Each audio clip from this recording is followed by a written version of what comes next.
Mardi 31 mars, la science, donc c'est le contrôle S10, S11, S8.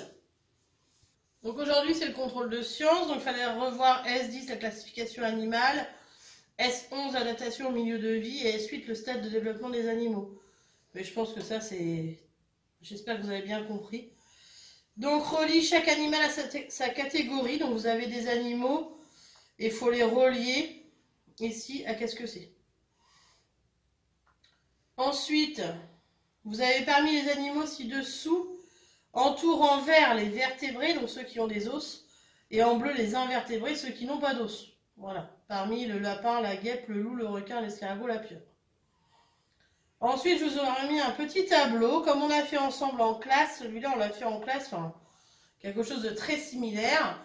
Et donc, d'après ce tableau, fait un arbre de classification sur une feuille de classeur que vous rendrez à côté. Donc, à vous de faire ce tableau, mais le petit arbre. Mais en classe, quand on a essayé, vous avez tous réussi, ça devrait être assez simple. Ensuite, l'adaptation des animaux à la chaleur. Donc, je vous ai remis le scorpion et comment il s'est adapté, l'antilope, comment il s'est adapté, le zébu, comment il s'est adapté. Donc, nous, on avait vu d'autres qui s'étaient adaptés à la chaleur dans la leçon. Je vous ai mis volontairement des animaux que nous n'avions pas vus dans la leçon. Donc, vous lisez le scorpion, l'antilope et le zébu.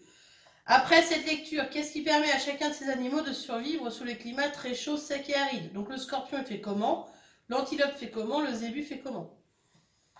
Ensuite, adaptation des animaux au froid. Pareil, on avait vu tout un tas avec l'ours polaire, le pingouin, etc.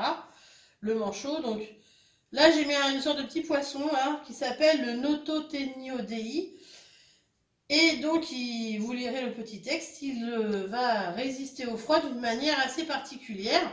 Donc, qu'est-ce qui permet au Nototheniodei de résister au froid?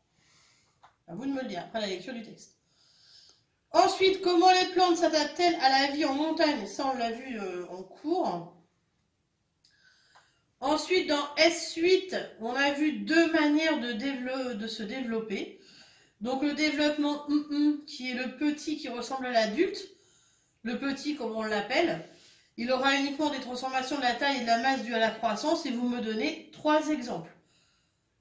C'est pas forcément ceux de la leçon, si vous vous souvenez pas ceux de la leçon, il y en a tellement plein des exemples que vous pouvez en mettre 3, du moins qu'il y en a 3.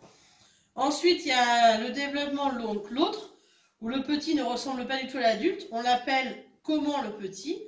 Il va connaître une série de transformations qui s'appelle toutes ces transformations. Et là, vous me donnez 2 exemples. Pareil, pas forcément ceux de la leçon, du moment que vous en avez 2 qui sont justes.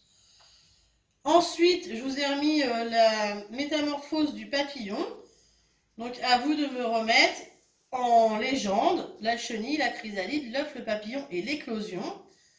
Mais en plus de remettre ces mots sur les traits ici, il va falloir me les numéroter de 1 à 5 pour que je sache dans l'ordre que ça se passe. Donc, vous choisissez le 1 et à partir du 1, vous me dites 2, 3, 4, etc.